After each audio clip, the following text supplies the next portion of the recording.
Company law unit number 2 का नया question आज पढ़ेंगे हम शेयर्स के बारे में। इसके पहले आपने पढ़ा हुआ है प्रोस्पेक्टस यूनिट नंबर 2 में, और उसके पहले की वीडियो भी अपलोड है जिसमें यूनिट नंबर 1 के issue what is company and company के टाइप्स के बारे में पढ़ना है। तो hello students, welcome to Yogesh commerce classes. आज का हमारा टॉपिक है व्हाट इज शेयर। शेयर क्या है? कंपनी लॉ का यूनिट नंबर 2 बीकॉम से रिलेटेड है। What is share, describe the various type. इसके टाइप्स पढ़ने हैं या फिर इसके काइंड्स पढ़ने हैं। तो शेयर्स क्या होता है? लेट सपोज करो किसी कंपनी को 10 लाख फंड की जरूरत है। किसी कंपनी को 10 लाख रुपीस फंड की रिक्वायरमेंट है, और ये फंड लेना चाहता है किससे? पब्लिक से। पब्लिक कंपनी पहले भी हमने डिस्कशन किया है सारा।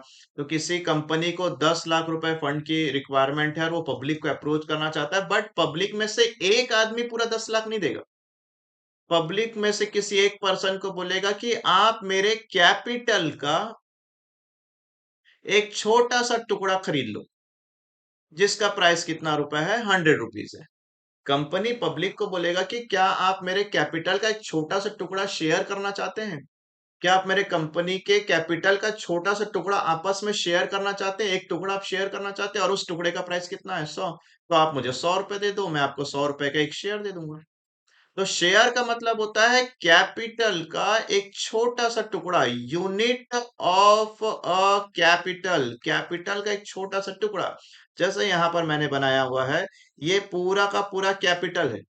इसका एक टुकड़ा, कैपिटल का एक टुकड़ा, इसको क्या बोलेंगे आप? शेयर। तो यहाँ लिखा हुआ है unit of equity ownership of a in corporation.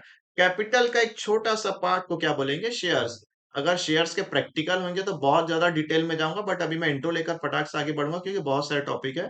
तो बेसिकली आपको ये याद रखना है कि कैपिटल का एक छोटा सा टुकड़ा, जिसको आप क्या लिख सकते हैं? Unit of a capital. Capital का एक पार्ट जिसको कौन? कंपनी अपने कैपिटल को किसके साथ? पब्लिक के साथ क्या करना चाहता है? शेयर करना चाहता है, इसलिए इसका नाम क्या रखा हुआ है? शेयर। तो कैपिटल का एक छोटा सा पार्ट होता है शेयर्स। तो ये होता है शेयर। शेयर जनरली आपने सुना हुआ है, एक होता है इक्विटी शेयर और एक प्रेफरेंस शेयर होता है। तो वो शेयर का टाइप भी पढ़ेंगे, और उसके बाद बहुत सारे शेयर कैपिटल का टाइप है उसके बारे में भी पढ़ेंगे। तो क्या होता है share? What is share? Share is the unit of a capital. Capital के छोटा सा पार्ट जो कंपनी किसके साथ? पब्लिक के साथ डिस्ट्रीब्यूट करता है, पब्लिक से पैसा लेता है। एक शेयर का price 100 rupees, 10 rupees, 20 rupees share करता है। जैसे आप अपने टिफिन बॉक्स को अपने फ्रेंड्स के साथ शेयर कर सकते हैं, वैसे कंपनी अपने कैपिटल को पब्लिक के साथ शेयर करता है, तो वो होता है शेयर। अब हम पढ़ेंगे शेयर्स के टाइप्स। किसके टाइप? शेयर के कैपिटल के टाइप पढ़ेंगे। शेयर के टाइप तो इक्विटी और प्रेफरेंस शेयर आपको पता है, अभी हम पढ़ेंगे शेयर के कैपिटल। शेयर कैपिटल का टाइप क्या क्या होते हैं? तो मैंने यहाँ पर कुछ रखा हुआ है, देखो। सबसे पहले शेयर कैपिटल का टाइप रखा हुआ है ऑथराइज्ड शेयर कैपिटल। तो आओ चालू करते हैं, ऑथराइज शेयर कैपिटल क्या है। तो मीनिंग आप जल्दी से अपने बुक से पढ़ लेंगे, निकिता सॉल्ट, अजय माला, जो भी आप प्रिफर कर रहे हैं, बुक भी होगा तो उससे पढ़ सकते हैं। Meaning, meaning of share. अब हम लोग पढ़े शेयर कैपिटल के टाइप।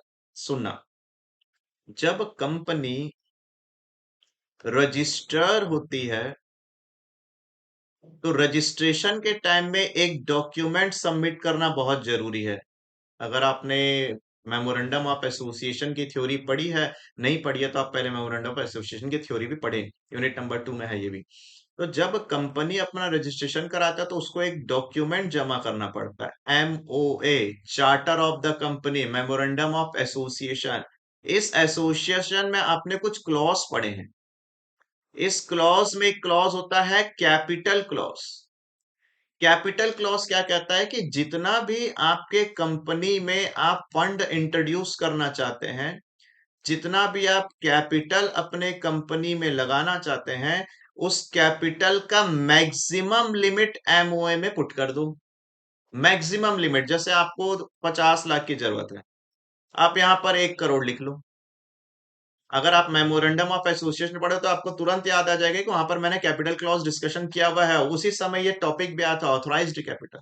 तो मेमोरेंडम ऑफ एसोसिएशन में आप लिख लो अपना मैक्सिमम अमाउंट ऑफ कैपिटल। भले आपको 20 लाख की जरूरत है, लेकिन आप 1 करोड़ लिख लो। इस मैक्सिमम अमाउंट का मतलब है कि इससे ज्यादा आप अपने कंपनी में कैपिटल इंट्रोड्यूस नहीं कर सकते। तो मैक्सिमम अमाउंट ऑफ कैपिटल जो memorandum of association at the time of registration, registration में जितना आप अमाउंट वहां पर लिख कर आते हैं उसी को क्या बोलते हैं, ऑथराइज्ड कैपिटल। इतने से मैंने अपने कंपनी को ऑथराइज्ड किया है, मैंने अपने कंपनी को रजिस्टर किया है, तो सम टाइम इसी ऑथराइज कैपिटल को क्या बोला जाता है, रजिस्टर कैपिटल। तो जब आप कंपनी का रजिस्ट्रेशन कराते हो तो आपको कंपनी का नाम, कंपनी का कैपिटल, कंपनी के ऑब्जेक्ट, कंपनी के लायबिलिटी सारा चीज मेंशन करना पड़ता है। तो उसी मेंशन के टाइम में आप अपने मैक्सिमम अमाउंट ऑफ कैपिटल को लिख लो। इसी मैक्सिमम अमाउंट ऑफ कैपिटल को क्या बोलते हैं, ऑथराइज कैपिटल। रियलिटी में इतना कंपनी यूज करता ही नहीं है।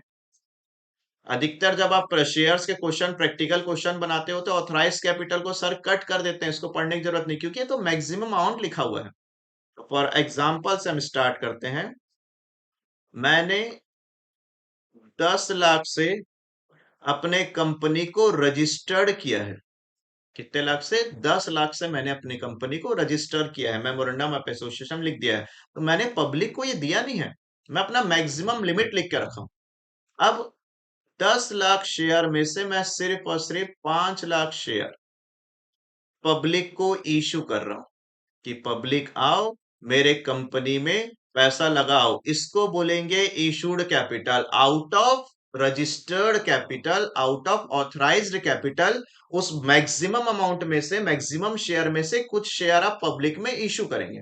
तो जितना आप पब्लिक में इशू करेंगे उसको क्या बोलेंगे, इशूड कैपिटल। इससे क्वेश्चन बनाते हैं। अगर आप प्रैक्टिकल इशू ऑफ शेयर्स पढ़ेंगे तो आपको जस्ट याद आ रहा होगा कि ऑथराइज कैपिटल को छोड़ देना है और जितना पब्लिक को इशू कर रहे हैं उससे।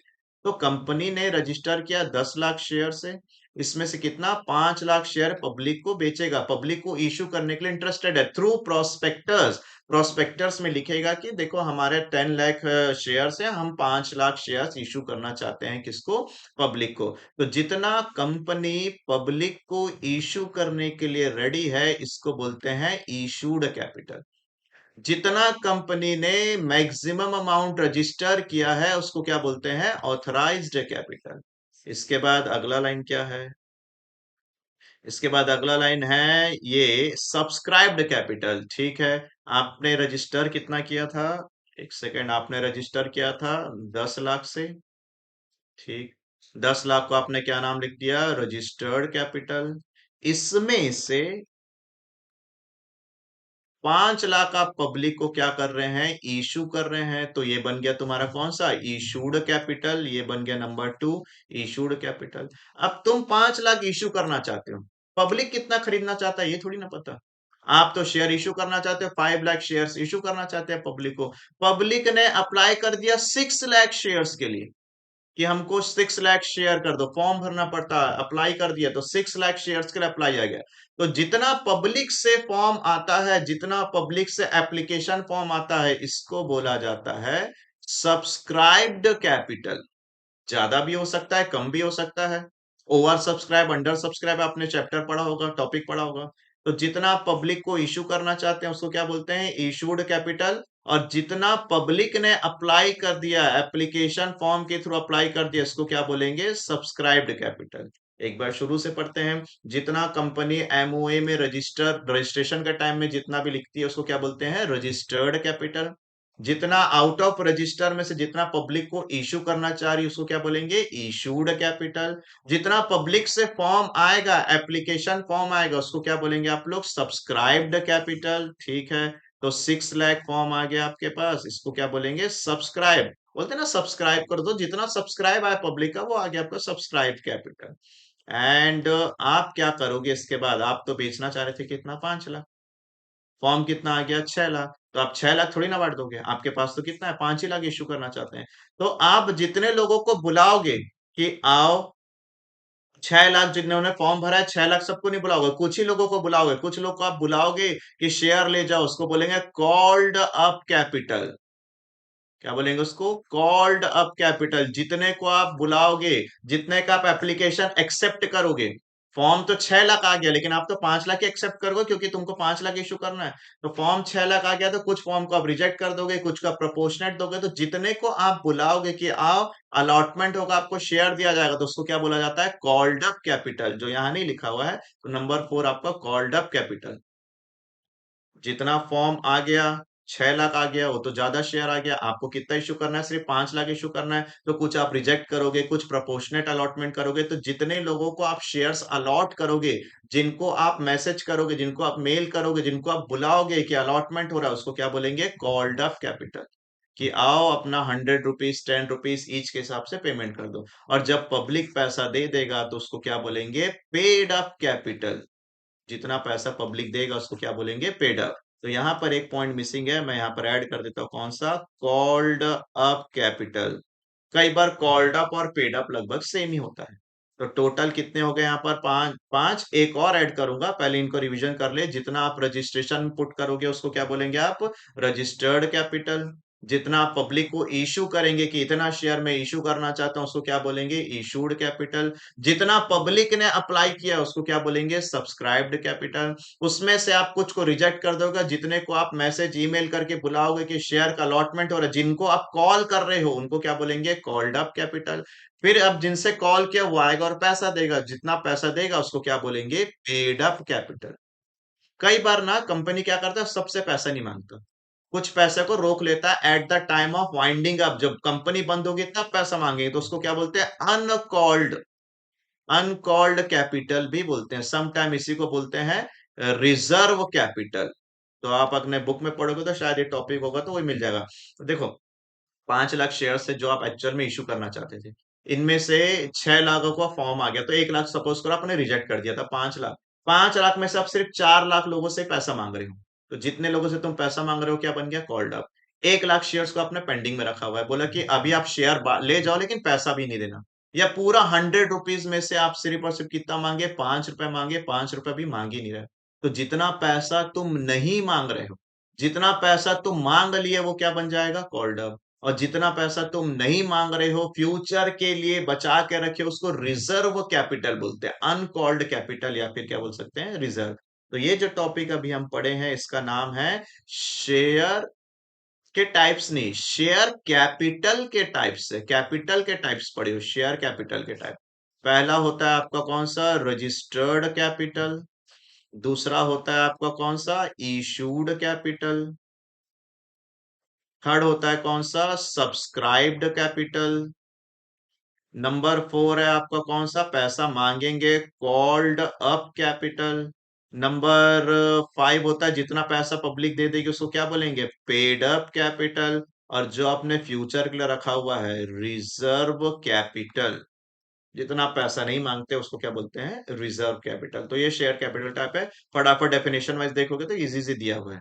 नेक्स्ट टॉपिक पढ़ते हैं, टाइप्स ऑफ शेयर्स। ये है मेन, टाइप्स ऑफ शेयर्स। अभी किसका टाइप पढ़े? शेयर कैपिटल का टाइप पढ़े। अब आप पढ़ने वाले हैं टाइप्स ऑफ शेयर। तो नंबर 1 टाइप होता है इक्विटी शेयर, फ्रॉम क्लास 11 से आप सुने हो। और एक क्या होता है? Preference share. तो ज्यादा टाइम नहीं लगेगा, फटाफट क्विक रिवीजन दूंगा मैं क्लास टॉपिक अभी। तो इक्विटी शेयर्स क्या होते हैं, प्रेफरेंस शेयर्स क्या होते हैं? तो प्रेफरेंस के बारे में पढ़ते हैं, इक्विटी अपने आप समझ में आ जाएगा।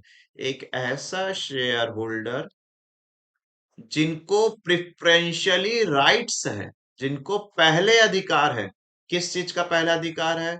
प्रॉफिट पहले मिलने का जिनको राइट्स है। कैपिटल रिटर्न के टाइम में इनको पहले राइट्स है। ऐसे शेयर होल्डर्स को क्या बोलेंगे? Preference share holder. जब कंपनी को प्रॉफिट हुआ तो प्रॉफिट किसको मिलेगा? शेयर होल्डर्स को मिलेगा। शेयर होल्डर्स दो टाइप के हैं, एक होते हैं इक्विटी शेयर, एक होता है प्रेफरेंस शेयर। तो जिन शेयर होल्डर्स को पहले प्रॉफिट मिलेगा उनको पहली प्रायोरिटी दी जाएगी। इनका नाम रखा हुआ है प्रेफरेंस शेयर। और जिनको बाद में प्रॉफिट मिलेगा, किनके बाद? प्रेफरेंस शेयर के बाद जितना बचा होगा उतना मिलेगा, नहीं बचा होगा नहीं मिलेगा, उनको क्या बोलते हैं? Equity share. सबने पढ़ा हुआ है। जब कंपनी वाइंड अप हो रही है, जब कंपनी बंद हो रही है, कंपनी का लिक्विडेशन हो गया, कंपनी कैपिटल वापस कर रही है, तो वापस किसको होगा? दोनों का पैसा वापस होगा। लेकिन पहले जिसको पैसा वापस किया जाएगा, जिनके कैपिटल को पहले रिडीम किया जाएगा, रिडम्पशन किया जाएगा, रिटर्न किया जाएगा, उनको क्या बोला जाता है? Preference share. और अगर पैसा बचेगा तो इक्विटी शेयर को मिलेगा, और इक्विटी शेयर के लिए पैसा नहीं बचेगा तो इक्विटी शेयर को जीरो मिल जाएगा। तो सर ये तो ज्यादा बेटर है preference share capital. Yes, preference share ज्यादा बेटर है, लेकिन थोड़ी देर बाद अभी और कुछ टॉपिक बचा हुआ है। तो जब कंपनी पहले जिनको प्रॉफिट देगी उनको क्या बोला जाता है? Preference share. कंपनी जिसको पहले कैपिटल रिटर्न करेगी उनको क्या बोला जाता है? Preference share. बचा हुआ प्रॉफिट इक्विटी को मिलेगा, बचा हुआ कैपिटल इक्विटी को मिलेगा, नहीं बचेगा तो नहीं मिलेगा, लेकिन equity share holder actual owner of the company and preference share holders are member of the company. Member तो दोनों ही है, लेकिन इनके पास वोटिंग राइट्स है, इनके पास वोटिंग राइट्स है। यहां से डायरेक्टर्स बन सकते हैं। ये कंपनी के एक्चुअल ओनर हैं, ये लोग तो बैठे हैं सिर्फ पैसा कमाने के लिए, प्रॉफिट कमाने के लिए। अच्छा, इनका प्रॉफिट जो होता है ना, इनका जो प्रॉफिट होता है, इनका प्रॉफिट फिक्स्ड होता है, इनका प्रॉफिट फिक्स्ड 6%, 8%, 10% फिक्स्ड होता है। इनका प्रॉफिट होता है ना, ये फिक्स्ड नहीं होता। इनका फिक्स नहीं होता, मतलब बचेगा तो जीरो, और अगर कुछ नहीं बचा तो जीरो, और जितना बचा पूरा मैक्सिमम अनलिमिटेड इसी को मिलेगा। यही तो ओनर होता है। पहले सारे एम्प्लॉय को पेमेंट कर देता है, सारे क्रिएटर्स को पेमेंट कर देता है, अगर थोड़ा सा बचा तो थोड़ा सा घर ले जाएगा, जितना बचा पूरा ले जाएगा, इसी को तो रिस्क बोलते हैं। तो इक्विटी शेयर होल्डर को प्रॉफिट हो सकता है अनलिमिटेड से लेकर जीरो तक, जीरो से लेकर अनलिमिटेड तक। इक्विटी शेयर ये इनका फिक्स्ड होता है। कैपिटल वापस होगा तो होगा, नहीं होगा तो, लेकिन यही तो ओनर है, कंट्रोलिंग इन्हीं का है कंपनी पर। यही एक्चुअल ओनर है। तो सब आपने पढ़ा हुआ है। तो टू टाइप्स ऑफ शेयर होते हैं, एक होता है इक्विटी शेयर और एक होता है प्रेफरेंस शेयर। इनको वोटिंग राइट्स है, इनको वोटिंग राइट्स नहीं है। इनको पहले प्रॉफिट मिलेगा, इनको प्रॉफिट नहीं मिलेगा, बचेगा तो मिलेगा। इनको पहले कैपिटल मिलेगा, इनको कैपिटल बचेगा तो मिलेगा, नहीं तो नहीं मिलेगा। ये कंपनी के डायरेक्टर्स बन सकते हैं, ये कंपनी के डायरेक्टर्स नहीं बन सकते। आप मीनिंग पढ़ोगे, डेफिनेशन पढ़ोगे, आपको मिल जाएगा equity share and preference share के बारे में। मैं पहले पढ़ा हुआ टॉपिक था। अब जो वेरी इंपॉर्टेंट है, जो मेन चैप्टर का जो मेन आंसर है, वो ये है टाइप्स ऑफ प्रेफरेंस शेयर। क्योंकि इसके पहले जितना भी आपने सुना है वो सब आप कभी ना कभी पहले पढ़े हो। शेयर्स क्या होता है, यूनिट ऑफ अ कैपिटल होता है। रजिस्टर कैपिटल आपने सुना हुआ है, इशूड कैपिटल आपने सुना हुआ है, पेड अप कॉल्ड अप अगर सुना होगा पहले। इक्विटी शेयर, प्रेफरेंस शेयर सुना है आपने। ये है main topic, types of preference share. Shares के ऊपर अगर क्वेश्चन आता है यूनिट नंबर 2 में, तो प्रेफरेंस शेयर पूछे या ना पूछे, आपको जरूर लिखना चाहिए प्रेफरेंस शेयर्स के टाइप। बहुत इंपॉर्टेंट है, थोड़े थोड़े से कंटेंट है, पेज ज्यादा लिख सकते हैं। तो सबसे पहला शेयर कौन सा है, एक सेकेंड। सबसे पहला शेयर कौन सा है, क्यूमुलेटिव प्रेफरेंस शेयर। तो आओ मैं डिस्कशन करता हूं यहां से, उसके बाद उसमें लेकर जाएंगे क्यूमुलेटिव का क्या मतलब होता है। एक सेकंड। देखिए, नंबर 1 है आपका क्यूमुलेटिव प्रेफरेंस शेयर। ये क्यूमुलेटिव प्रेफरेंस शेयर क्या है, सुनेंगे। जब आप प्रेफरेंस शेयर लेने जाओगे, तो आपको प्रेफरेंस शेयर के बहुत सारे वैरायटीज दिखेंगे। ये वाला प्रेफरेंस शेयर ले लो, ये वाला प्रेफरेंस शेयर, टोटल 8 प्रकार के, 8 टाइप के प्रेफरेंस शेयर हैं। तो आपके सामने बहुत सारा, इमेजिन करो आपके सामने बहुत सारा प्रेफरेंस शेयर रखा हुआ है, बहुत सारे प्रेफरेंस शेयर रखे हुए हैं। आपको कौन सा प्रेफरेंस शेयर लेना है, तो आप, क्योंकि इसमें प्रॉफिट पहले मिल जाता है, आपको रिस्क कम है, इक्विटी शेयर को ज्यादा रिस्क होता है। तो आपने डिसाइड किया कि मैं प्रेफरेंस शेयर खरीदूंगा। प्रेफरेंस शेयर में कौन सा प्रेफरेंस शेयर करूंगा। आप कंपनी के पास गया, बोले हमको प्रेफरेंस शेयर करना है, तो कंपनी में बहुत सारे प्रेफरेंस शेयर रखे हैं और आप कंफ्यूज हो रहे कौन सा है। तो नंबर 1 लिखा हुआ है cumulative preference share. Cumulative preference share क्या है, पहला नंबर 1 प्रेफरेंस, ये वाला नंबर 1 क्यूमुलेटिव प्रेफरेंस शेयर क्या है, तो सुनेंगे ध्यान से। आपने ऐसा प्रेफरेंस शेयर लिया है जिसमें कंपनी को प्रॉफिट होगा, तो आपको 10% डिविडेंड मिलेगा। डिविडेंड होता है शेयर होल्डर को, डिवेंचर होल्डर को इंटरेस्ट होता है, शेयर होल्डर्स को क्या होता है, डिविडेंड। तो कंपनी को प्रॉफिट होगा तो 10% मिलेगा। और सर कंपनी को अगर प्रॉफिट नहीं हुआ तो डिविडेंड 10% का डिविडेंड आपको नहीं मिलेगा। ब्याज कंपलसरी है, डिविडेंड देना कंपलसरी नहीं है। डिविडेंड का क्या मतलब होता है, पार्ट ऑफ प्रॉफिट। तो अगर कंपनी को प्रॉफिट होगा तो प्रेफरेंस शेयर होल्डर को मिलेगा। जैसे यहां पढ़ रहे थे, इनको पहले प्रॉफिट मिलेगा, इनको बाद में प्रॉफिट, और प्रॉफिट ही नहीं हुआ तो दोनों को नहीं मिलेगा। तो उसी का टाइप पढ़ रहे हैं, प्रेफरेंस शेयर का टाइप पढ़ रहे हैं, कि प्रेफरेंस शेयर होल्डर को बोला गया कि जब कंपनी को प्रॉफिट होगा तो आपको 10% मिलेगा। ठीक है, 10% मिलेगा। और कंपनी को लॉस हो गया तो नहीं मिलेगा। तो मेरा 10%, आपका 10% जमा हो जाएगा। आपका 10% कंपनी रखेगा क्यूमुलेटिव करके, मैं जोड़ के रखा हूं, आपको 10% देना है, मुझे याद है। इस साल हमको लॉस हो गया, हम आपको नहीं दे पाएंगे। तो अगले साल चलो, नेक्स्ट ईयर गए, और नेक्स्ट ईयर कंपनी को क्या हुआ, प्रॉफिट। नेक्स्ट ईयर कंपनी को हुआ प्रॉफिट, तो जब नेक्स्ट ईयर कंपनी को प्रॉफिट हुआ, इस प्रॉफिट में से आपको 10% इस साल के मिलेगा और पिछले साल का जो 10% पेंडिंग है वो भी मिलेगा। मतलब जो पिछले साल आपको 10% नहीं मिल पाया था, जो लैप्स हो गया था, वो क्या हो गया, क्यूमुलेटिव जमा हो गया। जमा होकर 10 साल मिला। चलो आप ऐसा एग्जांपल सेट करते हैं।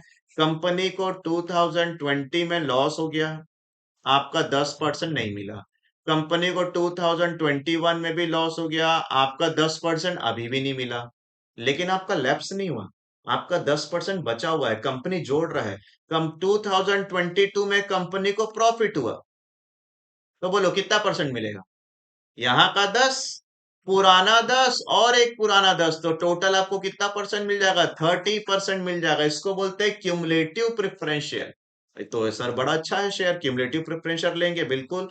क्यूमुलेटिव प्रेफरेंस शेयर का मतलब यही होता है कि अगर आपका प्रॉफिट इस साल आपको नहीं मिल रहा है, तो क्यूमुलेट हो रहा है, जमा हो रहा है और बाद में मिल जाएगा। तो ये टाइप आप खरीद सकते हो, महंगा रहेगा ज्यादा ये। एंड दूसरा, नॉन क्यूमुलेटिव प्रेफरेंस शेयर, आप गेस कर लो क्या हो सकता है नॉन क्यूमुलेटिव प्रेफरेंस शेयर? जो 10% आपको नहीं मिला वो लैप्स हो जाएगा, प्रॉफिट होगा तो मिलेगा, प्रॉफिट नहीं होगा तो लैप्स हो जाएगा। उसको क्या बोल जाएंगे? Non cumulative preference share. बढ़िया बुक में दिया होगा, डेफिनेशन पढ़ेंगे, समझने के बाद खाली वीडियो देखकर चल जाओगे पेपर में तो कोई मतलब नहीं है। आपको बुक से वर्ड्स पढ़ने ही पड़ेंगे, बुक से पढ़ोगे तब इसकी वैल्यू है।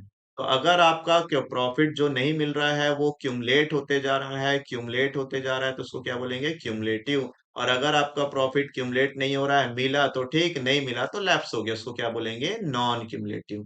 तो पहला सीखेंगे अच्छा से तो दूसरा ऑटोमेटिक समझ में आ जाएगा। थर्ड पॉइंट पढ़ते हैं क्या है। थर्ड कहता है redeemable preferential. Redeemable preferential, what is redeemable preferential? सुनिए। कंपनी ने पब्लिक से बोरोविंग लिया। पीछे पेज में आते हैं, यहाँ पर पढ़ते हैं। कंपनी ने पब्लिक से बोरोविंग लिया, एज अ कैपिटल लिया, कैपिटल लिया, प्रेफरेंस शेयर लिया।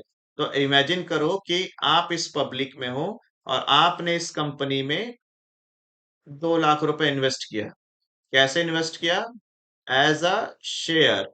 कौन सा शेयर खरीदा आपने? प्रेफरेंस शेयर खरीदा। तो पब्लिक 2 लाख रुपए कंपनी में लगाया, तो सपोज करो आपने 2 लाख रुपए कंपनी में लगाया। अब आप कंपनी से पूछेंगे कि सर मेरा पैसा कब वापस करोगे? कंपनी बोलता है 10 साल के बाद आओ, आपका पैसा वापस हो जाएगा। 10 साल में पैसा रिटर्न हो जाएगा और 10 साल तक, 10 साल तक आप डिविडेंड खाओ, आपको डिविडेंड मिलेगा। तो जब पब्लिक कंपनी को पूछा कि मेरा पैसा कब मिलेगा, तो कंपनी बताया 10 साल में आपका पैसा रिटर्न मिल जाएगा। 10 साल में रिटर्न मिल जाएगा, redeemable.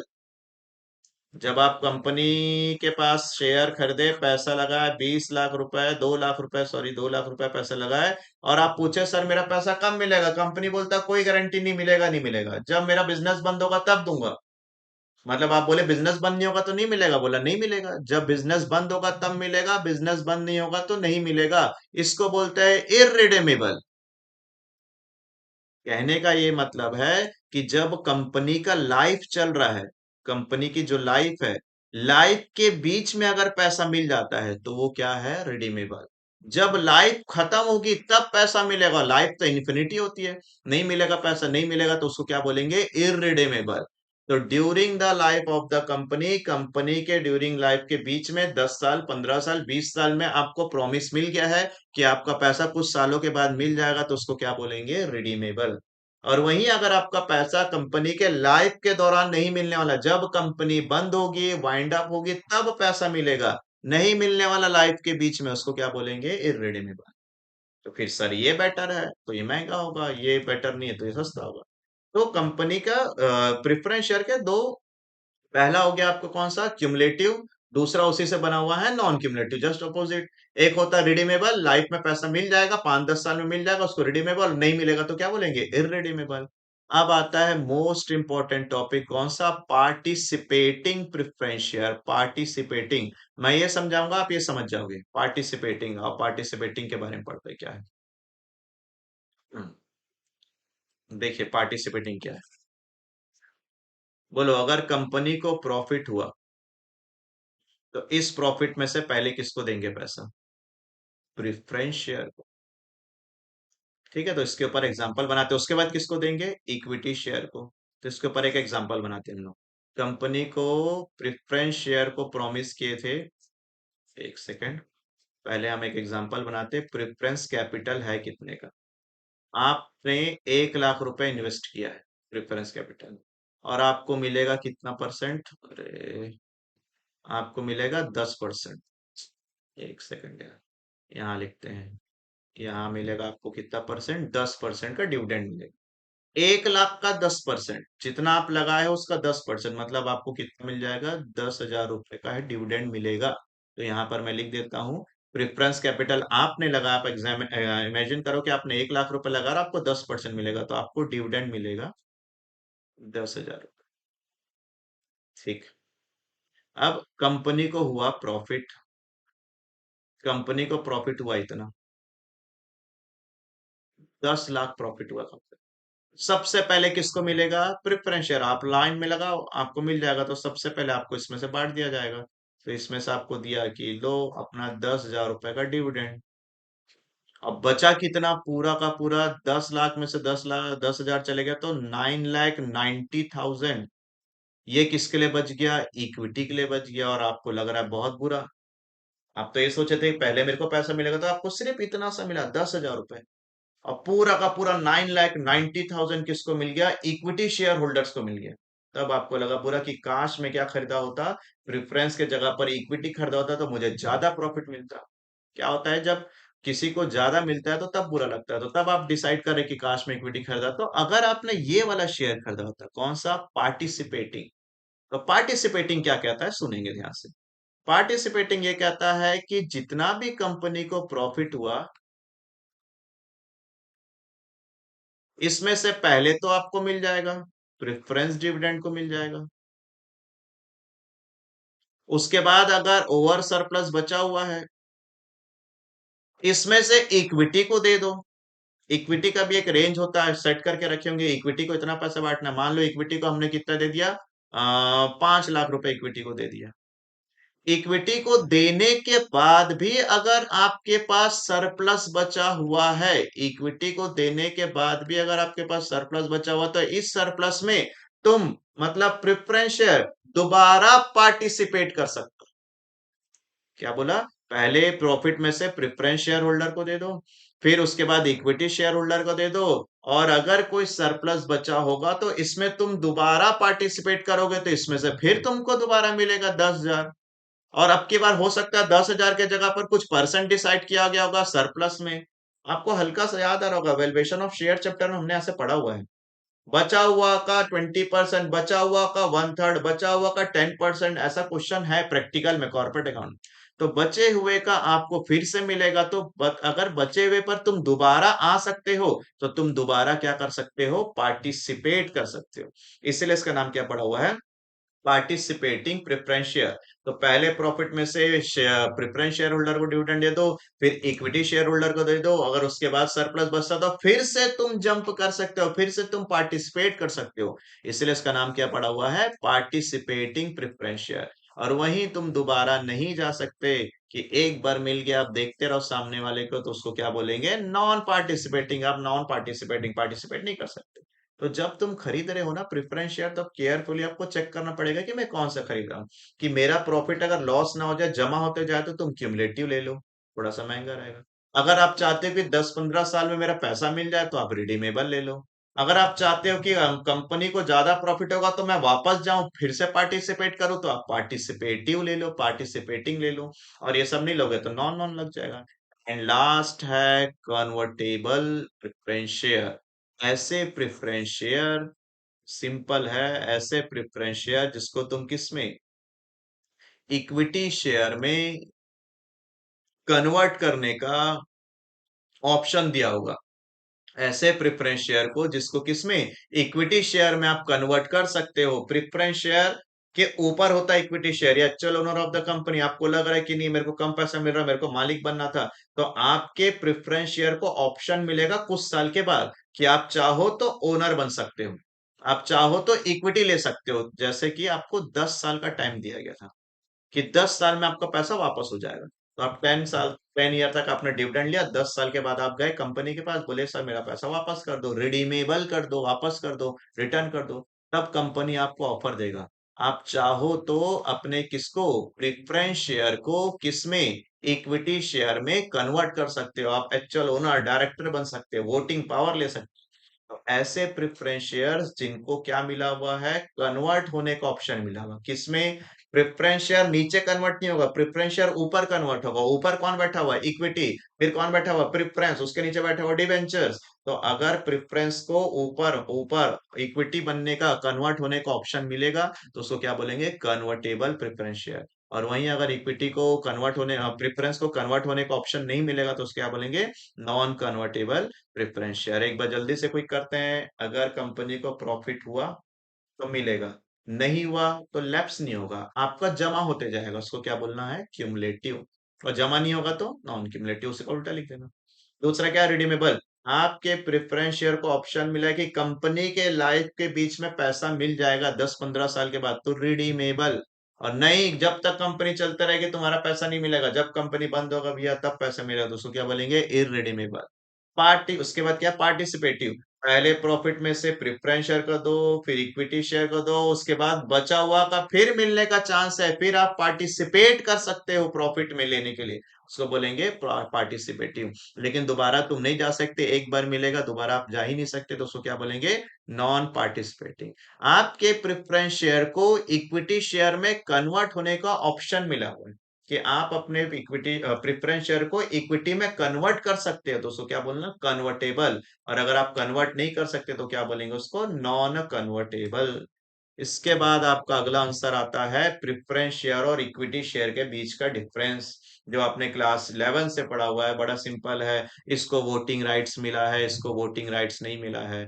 The share holder of this have the preference rights as, इसको प्रेफरेंस मिला है, डिविडेंड इसको पहले मिलेगा। और इसको कब मिलेगा, after the payment of preference share holder, पहले प्रेफरेंस को मिलेगा और उसको उसके बाद मिलेगा। The holder of this share have the preference as the repayment of capital, इसको पहले कैपिटल मिलेगा और इसको कैपिटल कब मिलेगा, बाद में मिलेगा, after the payment of preference share holder. अगर पैसा बचेगा तो इक्विटी मिलेगा। द रेट ऑफ डिविडेंड इस क्या होता है, फिक्स, यस, 10%, 6%, 8%, इनका फिक्स होता है। इनका कोई फिक्स नहीं होता भाई, वेरी होता है हर साल। इस साल ज्यादा बचा तो ज्यादा मिल जाएगा, कम बचा तो कम मिल जाएगा, नहीं बचा तो नहीं मिलेगा। इसलिए इसको क्या बोला जाता है, equity share. Preference share can be converted into equity share, preference share ऊपर कन्वर्ट हो सकता है, लेकिन इक्विटी शेयर नीचे कन्वर्ट नहीं हो सकता। The equity share are not convertible, कोई ऊपर से नीचे कन्वर्ट होना चाहेगा क्या, ऊपर ही कन्वर्ट होना चाहेंगे, तो कन्वर्टेबल प्रेफरेंस शेयर हो सकता है, ये नहीं हो सकता। The preference share are redeemable during the life time of the company, company के लाइफ के बीच में इसका पैसा वापस हो सकता है। लेकिन इक्विटी तो एक्चुअल ओनर है, इसका कभी भी रिडम्पशन हो ही नहीं सकता, रिडीमेबल हो ही नहीं सकता। इक्विटी तो मैं मालिक हूँ, मेरे कोचिंग में पैसा लगा हुआ था, मेरे पैसा कब मिलेगा, कभी नहीं मिलेगा, जब तक कोचिंग चलाता रहूंगा तब तक मेरा पैसा लगा हुआ है। जिस दिन कोचिंग बंद करेंगे तब पैसे मिलेगा। तो इक्विटी शेयर, एक्चुअल ओनर, कोई भी दुकान का किसी भी ओनर का पैसा कभी भी वापस नहीं निकलता, वो पैसा हमेशा लगा रहता है। तो the equity share are not redeemable during the life of the company. आपके लिए unit number, memorandum of association भी है, प्रोस्पेक्टर्स भी है, एंड शेयर्स के क्वेश्चन भी है। What is share, unit of capital, capital का एक यूनिट है।